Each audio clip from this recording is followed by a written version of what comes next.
www.eclecticprêtre.com sur un sujet que je souhaite aborder avec vous, qui est le sujet de l'évangélisation, et j'ai nommé ça d'ailleurs les 4 étapes de l'évangélisation.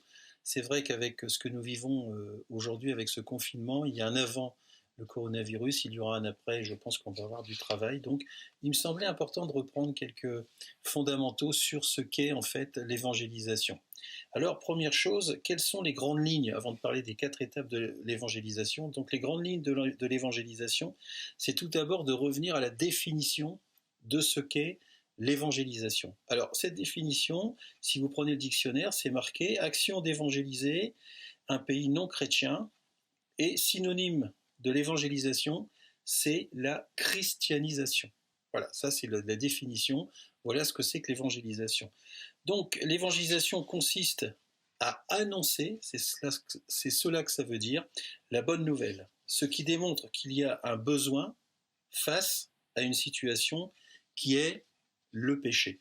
C'est-à-dire que si on doit annoncer une bonne nouvelle, c'est qu'avant la bonne nouvelle, c'est qu'il y a une situation qui n'est pas très enviable.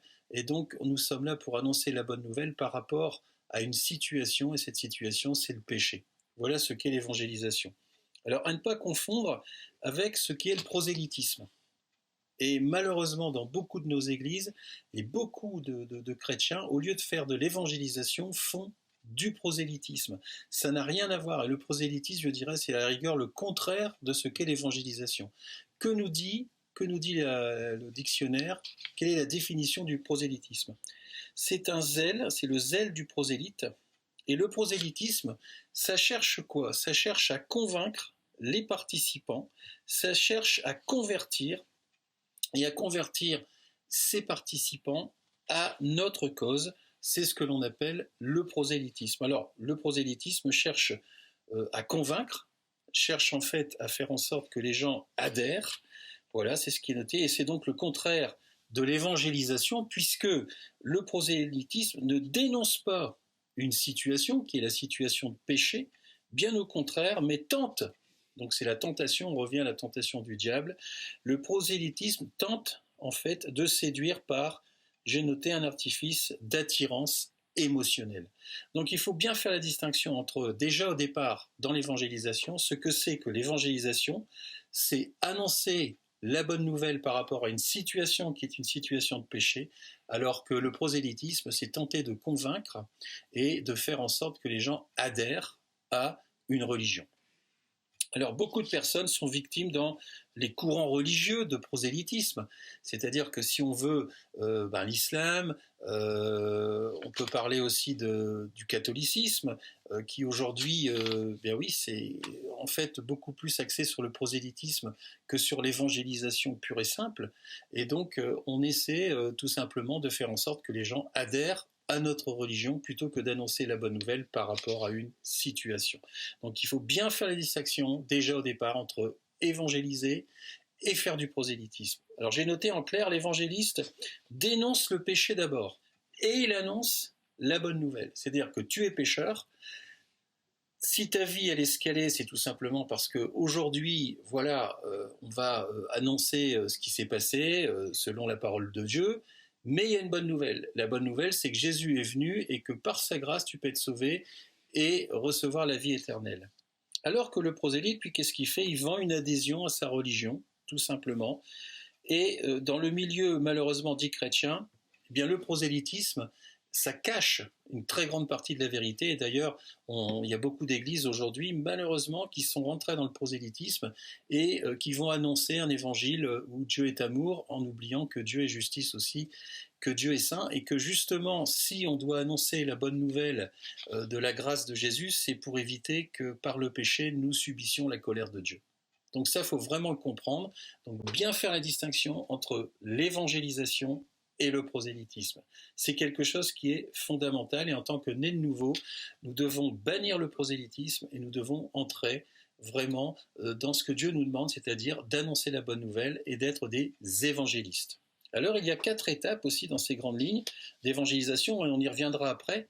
Quelles sont ces 4 étapes dans l'évangélisation? Ce sont des étapes qui sont très importantes. L'une ne va pas sans l'autre. Première étape, c'est la raison, qui est le pourquoi nous évangélisons. Eh bien, on évangélise parce que l'homme est pécheur. Voilà, l'homme est pécheur, donc on vient annoncer la bonne nouvelle pour qu'il soit sauvé. Ça, c'est une règle qui est une règle fondamentale et indiscutable.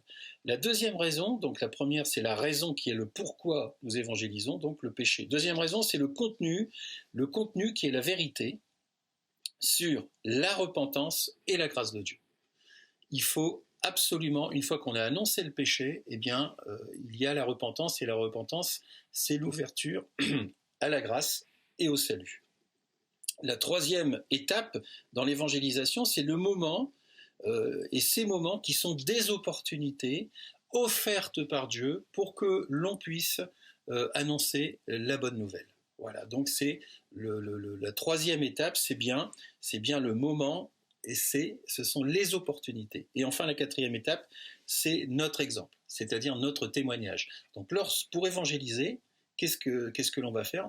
Il faut qu'on comprenne pourquoi on évangélise, il faut que l'on dise la vérité et toute la vérité, c'est-à-dire qu'on ne fait pas de prosélytisme, on annonce vraiment clairement pourquoi le Seigneur est descendu sur terre, pour nous sauver du péché, et puis on va se pencher sur les opportunités que Dieu nous donne, et enfin, il faut que l'on soit un exemple et que l'on soit un témoignage pour les gens vers lesquels nous allons apporter la bonne nouvelle.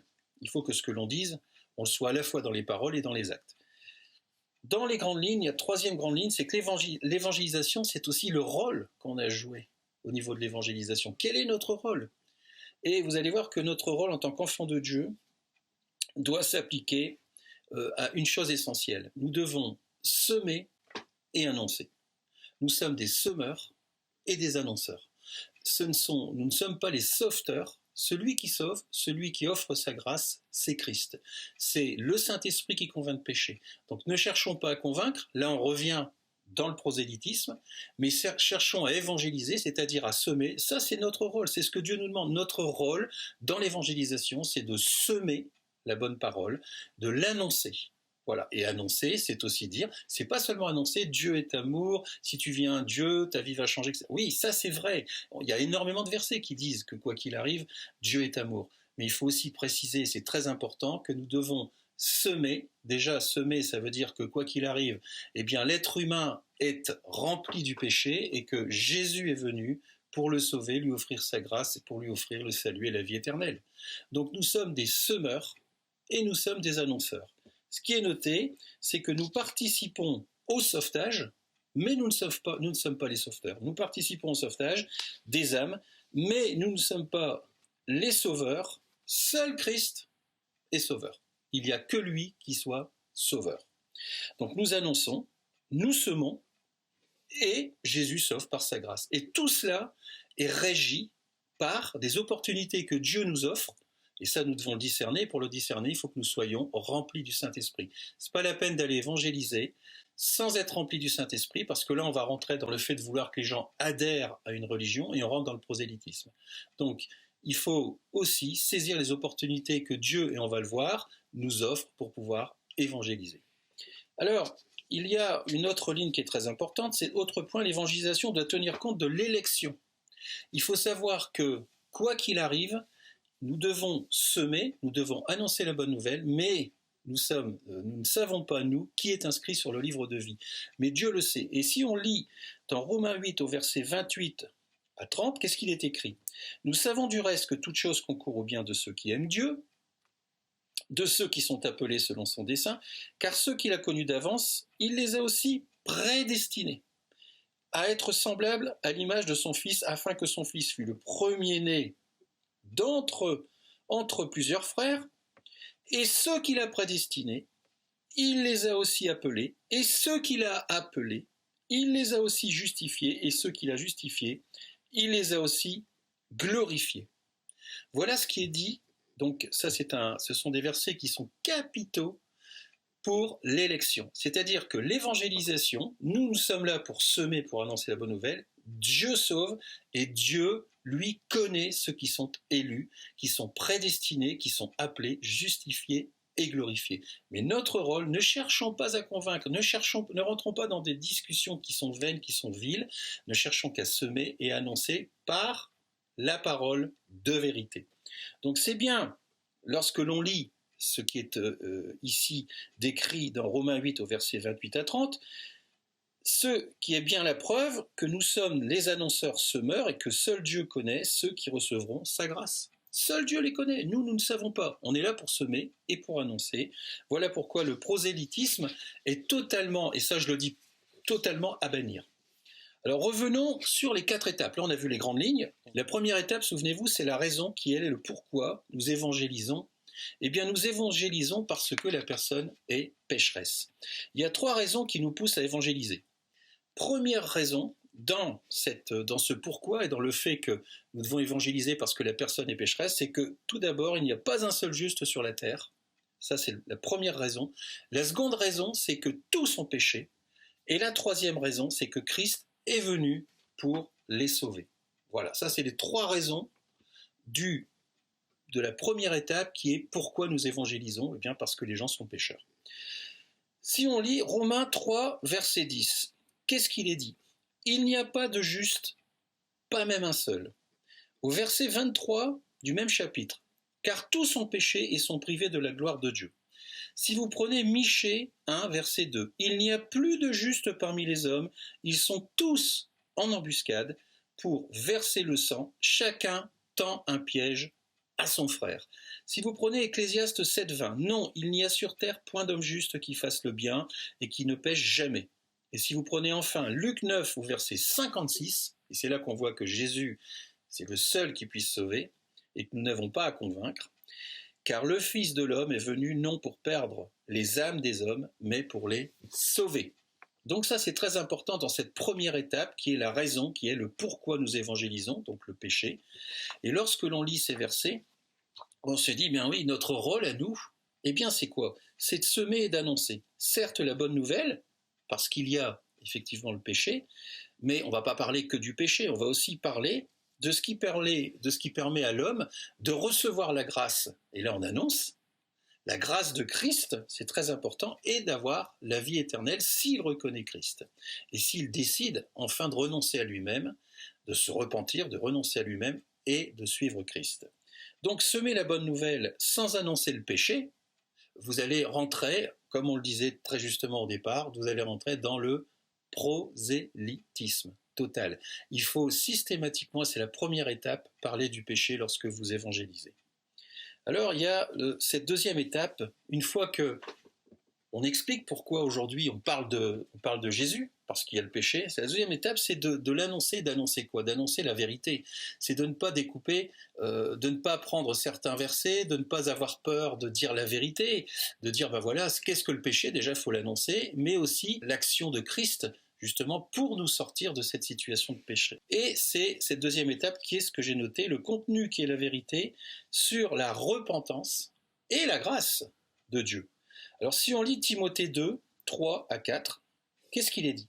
Cela est bon et agréable devant Dieu, notre Sauveur, qui veut que tous les hommes soient sauvés et parviennent à la connaissance de quoi ? À la connaissance de la vérité.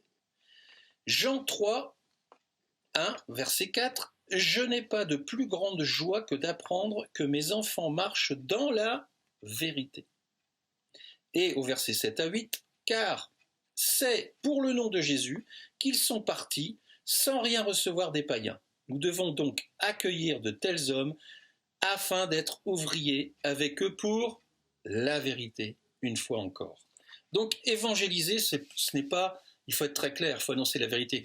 C'est pas tourner autour du pot. C'est pas dire, tu sais, si tu donnes ta vie à Dieu, tu vas voir, tout va changer, tu auras la prospérité, l'estime de soi, ça va revenir. Il y a des choses, tu vas voir la guérison. Oui, il y a beaucoup de choses qui disent cela dans la parole de Dieu. On peut prendre plein de versets. Mais ça ne sert à rien si nous n'annonçons pas l'essentiel, qui est le fait que la personne doit naître de nouveau. C'est ce que Jésus a dit à Nicodème. Et c'est ça qui est important. Et c'est fatigant de tourner autour du pot. Moi, j'ai vu beaucoup de chrétiens dans ma vie, beaucoup de frères et sœurs qui n'osent pas dire aux gens, voilà, ils sont tout le temps sur Dieu est amour. Et en plus, quand on dit Dieu est amour, on reçoit énormément de flèches, parce que les gens disent, ah ouais, mais si Dieu est amour, pourquoi il se passe ci, pourquoi il se passe ça, donc moi ton Dieu j'en veux pas.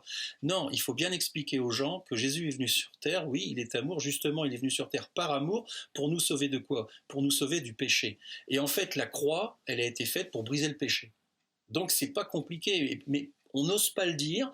Donc qu'est-ce que l'on fait? Eh bien, on va prendre l'évangélisation, on va la mettre au placard, et la plupart du temps, nous ne sommes pas des évangélistes, nous sommes des prosélyteux. Voilà, nous faisons du prosélytisme parce on va pas oser dire, et on va essayer d'attirer les personnes avec un Dieu d'amour pour peut-être ensuite expliquer que quand même, non. Moi, je peux vous dire très sincèrement que les dernières personnes à qui, dans mon acte d'évangélisation, j'ai été très clair, j'ai parlé directement du pourquoi j'évangélisais. Et je suis passé au péché, et ensuite j'ai annoncé la vérité. Et la vérité, c'est quoi? C'est que Jésus est venu sur la croix justement pour nous sauver parce que nous étions perdus.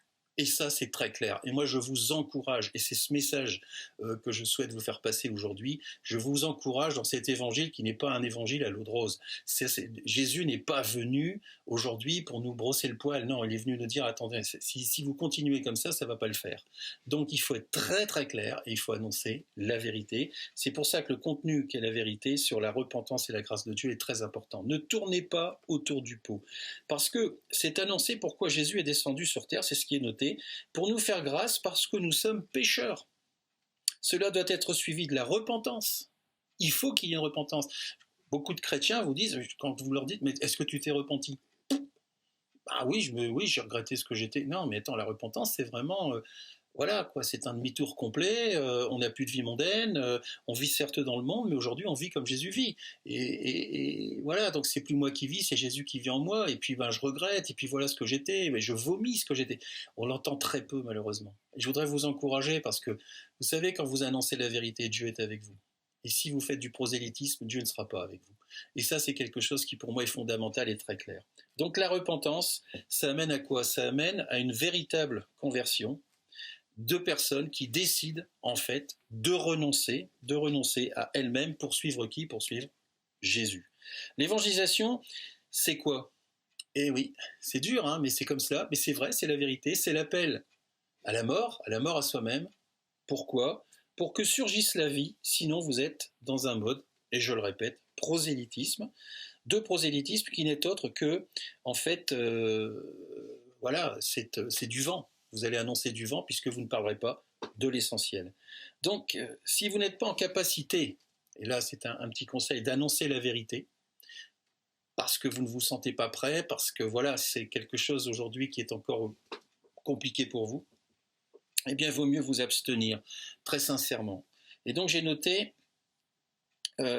c'est l'appel à la mort, et j'ai noté, si vous n'êtes pas en capacité d'annoncer la vérité, abstenez-vous et priez Dieu qu'il vous équipe pour cela, pour que vous soyez prêts, car vous risquez fort de tomber dans le prosélytisme religieux, et en fait, vous n'allez pas faire d'évangélisation selon l'esprit, mais vous allez faire du prosélytisme selon la chair.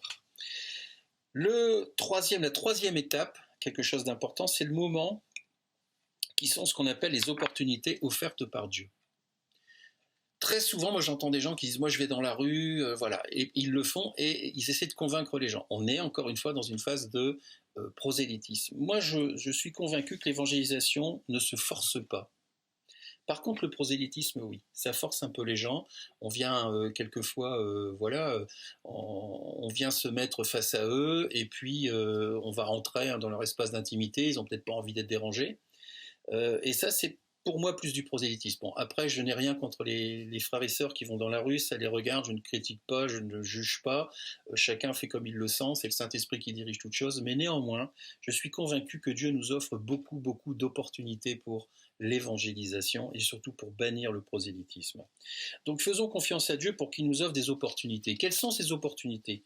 Lors de rencontres, d'événements, de soirées, au sport, voilà, le Seigneur va en fait nous envoyer tout au long de notre vie, va nous envoyer des personnes afin que vous semiez et annoncez la bonne nouvelle.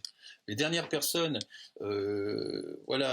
l'évangélisation qui a été la mienne sans le savoir, c'était un rassemblement avant des élections, et puis il y a des personnes qui m'ont entendu parler, je ne parlais même pas de Dieu.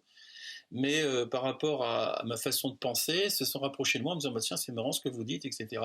On aime bien vos paroles, et puis je leur ai dit écoutez, j'explique ça parce que j'ai des principes. Ah bon, quels sont vos principes? Je leur ai dit ben voilà, je suis chrétien, et j'ai une convention qui est la Bible, et je respecte ces fondements. Ah ben nous aussi, on est chrétiens, bon c'était des catholiques, etc. Et puis ben là, voilà, on a commencé à discuter, je les ai invités à nous voir, et je leur ai tout de suite parlé du péché. Je leur ai dit voilà, aujourd'hui, comment fonctionne la parole de Dieu, c'est important, il y a une vérité, il faut qu'il y ait une véritable repentance, parce que être chrétien, c'est suivre le Seigneur, c'est plus vivre pour nous, c'est vivre pour lui. J'ai été cash, j'ai été direct. Ce sont des gens qui maintenant, depuis des mois, sont dans notre groupe, dans notre petite église, et je peux vous dire que c'est génial. Mais je n'ai pas tourné autour du pot, ça ne sert à rien. Faites confiance en Dieu, arrêtez de vous faire confiance et arrêtez de faire du prosélytisme, ça ne sert à rien. Ne cherchons pas à vendre, ne cherchons pas à convaincre, ne cherchons pas à adhérer. Mais cherchons simplement à être ce que l'on doit être. Notre rôle, je le répète, c'est d'être des semeurs et d'annoncer la vérité. Nous sommes pécheurs, Jésus est venu pour nous sauver. Et je peux vous dire que lorsque vous annoncez la vérité, Dieu aime ça, et Dieu va venir avec sa force, sa puissance et son Saint-Esprit toucher l'âme des gens. Ceux qui ne seront pas touchés, passez votre chemin, ce n'est pas grave, mais au moins vous avez annoncé la vérité, vous avez rendu toute l'honneur et toute la gloire à votre Dieu, parce que lui, sur la croix, il n'est pas venu pour faire du prosélytisme, il est venu pour donner sa vie pour nous. Et ça, c'est la véritable évangélisation. Il n'a pas tourné autour du pot, il y est allé et il l'a fait pour vous, pour moi. Et ça, c'est dans mon cœur, et je pense qu'aujourd'hui, nous devons tous agir de cette façon-là et lui rendre tout l'honneur qui lui est dû, en annonçant la vérité du péché, mais aussi de la grâce. Alors, pour cette troisième étape, que sont les opportunités, on a vu que la première étape, c'était, ben oui, la raison qui est le pourquoi nous évangélisons. Deuxième étape, le contenu qui est la vérité sur la repentance et la grâce de Dieu. Et là, nous sommes dans la troisième étape, qui est le moment, qui sont les opportunités offertes par Dieu. Donc ne cherchez surtout pas, et ça c'est très clair, j'ai vu beaucoup de chrétiens qui cherchent à évangéliser à tout va. C'est pas bon, là on est, encore une fois, pas se répéter, mais c'est pas bon, on n'est pas dans une démarche, dans un mode de résultat, ça ne sert à rien, mais priez pour que Dieu vous envoie des perdus.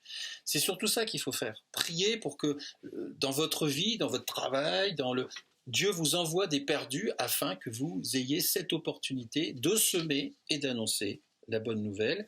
Donc vous envoie des perdus qu'il désire sauver puisqu'on l'a vu. On l'a vu tout à l'heure dans Romains 8. Pourquoi? Parce qu'il y a des gens qui sont prédestinés, qui sont appelés, qui seront justifiés et glorifiés.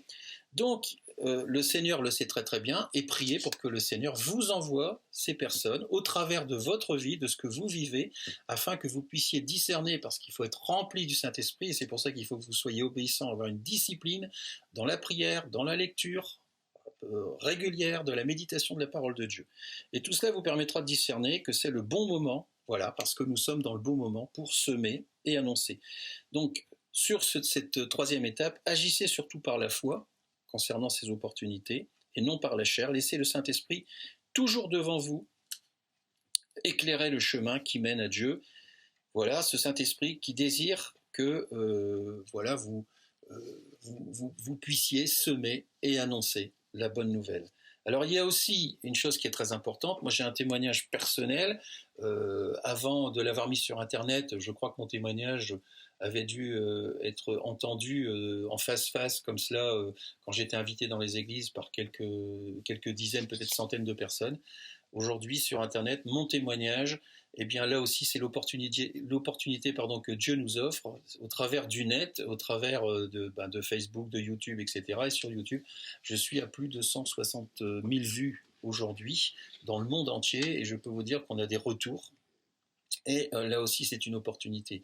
Pourquoi? Parce que j'annonce vraiment dans ce témoignage, et pour ceux qui ne l'ont pas encore vu, n'hésitez pas à y aller sur Ultem. Vous voyez, témoignage Daniel Gilman, et vous verrez que j'annonce que j'étais vraiment complètement pécheur, la repentance, et puis etc. Mais il y a une opportunité, et ces opportunités-là, eh bien, ne cherchons pas à faire du prosélytisme forcé, mais saisissons les opportunités que Dieu nous donne dans la vie, dans le travail, dans les événements, dans les soirées, dans les gens, dans les rencontres, pour pouvoir simplement, quand c'est le bon moment, rempli du Saint-Esprit, je dis bien rempli du Saint-Esprit, parce que si vous essayez de convaincre par votre chair, c'est du prosélytisme, mais rempli du Saint-Esprit, Dieu va vous indiquer dans le discernement que là c'est le bon moment de pouvoir parler à telle ou telle personne. Et puis enfin je terminerai par la quatrième étape de l'évangélisation. Donc après le pourquoi nous évangélisons, après l'annonce de la vérité, après les opportunités, eh bien c'est sur notre témoignage. Et là, il faut effectivement que si vous témoignez, eh bien vous puissiez être aussi un fruit qui soit un fruit que l'on a envie de déguster et que vous soyez un exemple. Alors c'est quoi être un exemple? J'ai noté, nous sommes prioritairement à l'écoute. Il faut être à l'écoute des gens. Nous devons être au service des personnes. Très important. On écoute, mais on est aussi au service. On annonce, on sème, on peut aussi lancer des invitations, mais on peut aider aussi. Nous avons toujours un geste et une attention particulière. On peut téléphoner, la communication est très importante. Téléphonez aux gens, voilà, ce que vous avez dit, vous le tenez. Nous véhiculons une paix qui étonne et apaise. On véhicule une paix, on étonne, on apaise. Il faut que les gens voient qu'en vous, eh bien voilà, vous n'êtes plus, vous êtes de ce monde, mais que vous n'êtes pas de ce monde, parce que quelque part, vous avez quelque chose qui attire, vous avez quelque chose qui est différent des autres.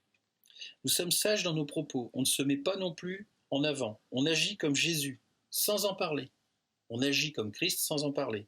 Par contre aussi, nous parlons de Jésus quand Jésus nous demande d'en parler. Alors, il est dit dans la parole de Dieu qu'on n'utilise pas le nom de Dieu en vain et on ne se moque pas de Dieu. Nous ne disons pas de mal des autres. Nous proclamons la parole de Dieu avec zèle et sagesse en temps voulu. En temps voulu. On ne va pas bassiner les gens, harceler les gens, tenter de les convaincre. Encore une fois, ça ne sert à rien. Notre vie est un exemple sans être un édifice religieux. Voilà. On n'est pas là, on n'est pas des religieux. On est un exemple de vie. Nous sommes obéissants et disciplinés dans notre relation avec Christ. Très important. Nous refusons d'entrer dans des discussions sans fin. Si vous voyez que la personne, de toute façon, en ayant semé, en ayant annoncé la bonne nouvelle parce que c'était le bon moment, n'est pas réceptive, n'insistez pas. Sinon, on rentre encore une fois dans le prosélytisme. Nous prions et nous intercédons et méditons la parole de Dieu sans cesse. Alors ça, inutile de vous dire que pour évangéliser, il faut être équipé, et pour être équipé, il faut être en relation permanente avec le Seigneur, et ça ne se fait pas 10 minutes par jour. Ça, c'est très très clair. Sinon, c'est votre chair, c'est le prosélytisme qui va l'emporter sur l'évangélisation. Donc, il faut avoir une relation accrue, constante, et puis il faut vraiment, vraiment, vraiment tout le temps être à la recherche de la présence de Dieu en toutes choses, en tout point, et durant toute la journée. C'est important. C'est pas une pression, mais c'est quelque chose qui doit se faire. C'est ce surnaturel qui se fait naturellement, finalement. Donc pour être un semeur, il n'y a pas de méthode, c'est très clair, c'est ce que j'ai noté, juste une relation avec le Père, avec Jésus, mais aussi avec le Saint-Esprit. Tout est sous contrôle de Dieu, mais ne l'oublions pas, notre nouvelle naissance et adoption nous fait vivre une vie nouvelle et un comportement digne de Jésus. Nous devons être des témoins, ça c'est la quatrième étape. Oui, nous répondons à des opportunités, mais pour que l'opportunité soit aussi je dirais, pleinement reçu, on doit aussi être des exemples dans l'écoute, dans notre façon de parler, dans nos paroles et dans nos actes. Alors, en conclusion, mes frères et sœurs, qu'est-ce que je dirais? Je dirais que l'élection ne nous appartient pas. Le prosélytisme religieux ne produit aucun effet. Ne pas commencer par le pilier du pourquoi nous évangélisons, ne mène nulle part. Dissoudre la vérité, ne parler que d'un Dieu d'amour, par exemple, dans un grand verre de bien-être en Jésus, c'est conduire les brebis sur un chemin de perdition. Vendre et convaincre qu'il faut suivre Jésus, c'est se détourner des opportunités de l'esprit qui nous amènent les âmes en recherche et évangéliser au lieu de semer avec une vie qui est un contre-témoignage, qui sera jugée plus sévèrement. Donc mes frères et sœurs, soyez des semeurs de vérité, annoncez le pourquoi de votre message, saisissez les opportunités de Dieu et cultivez sa parole jour et nuit pour être des témoins de sa grâce et de votre résurrection en Jésus-Christ. Donc voilà mon message. J'espère que ce message vous a aidé aux grandes lignes de l'évangélisation, à retrouver les 4 étapes qui sont fondamentales pour l'évangélisation, pourquoi nous évangélisons, dire la vérité et toute la vérité, saisir les opportunités et être des exemples et avoir un bon témoignage. Mais tout cela est enveloppé dans une chose, c'est que nous sommes nés de nouveau et que nous devons être conduits par le Saint-Esprit et certainement pas par la chair. Conduits par le Saint-Esprit, nous serons des semeurs, nous allons annoncer la bonne nouvelle et on restera dans notre rôle. Conduits par la chair, eh bien nous serons l'esclave d'un prosélytisme qui ne mène à rien et qui au contraire peut même éloigner les gens de Dieu. Alors je vous encourage, je vous remercie en tout cas de m'avoir écouté, et puis je vous dis au revoir, et puis à très bientôt pour un nouveau message. Allez, restez confinés, soyez prudents, mais en tout cas, préparez-vous parce que l'évangélisation nous attend après ce temps qui va être l'après-coronavirus. Merci, et puis je vous souhaite en tout cas de continuer à prier et à faire en sorte que le Seigneur mette sur votre chemin des âmes perdues, voilà, que lui souhaite sauver. Allez, à très bientôt.